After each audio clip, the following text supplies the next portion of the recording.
Hey everybody, I am at the Retreat Center in Czestochowa, which is outside of suburban Philadelphia. In the previous video, I offered 3 simple questions that you should ask yourself when on a spiritual retreat. And in case you forgot them, I'm going to say each of them again, and they all begin with a question word. How, where, and what? How am I doing? Where am I with God? And what are my next steps? Now, ask any 2 priests how you discern these questions, and you're probably going to get 5 different answers. So let me be direct here. There is no one way to hear God's voice. Instead, there are dozens of ways, and in a project that I've been working on for several years, I've isolated a dozen ways that are most common and important.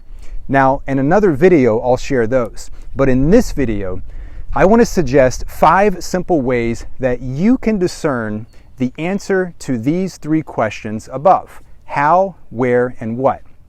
The first is through prayer. But keep in mind that prayer is simply talking to God or listening to God. It's nothing fancy, and anybody can do it. And believe me, if I can do it, you can do it. Simply say what's on your heart and listen, even if God doesn't say anything. The second is through being in nature. When we surround ourselves in nature, we listen to the trees, which you see right behind me, the winds, the sky, the landscape, and to the silence. And in the silence, we hear.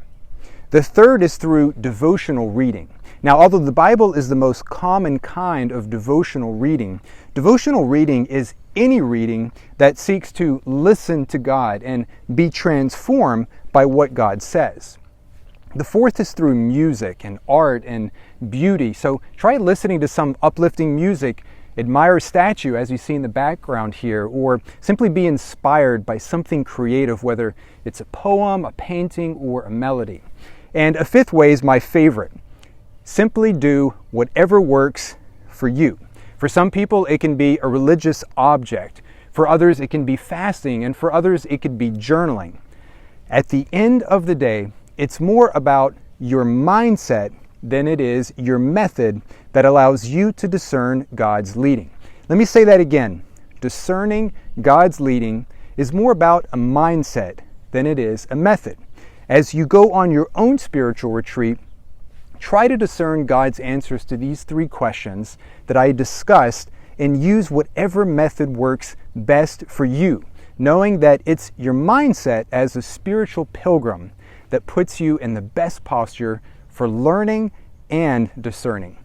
I'll see you next time.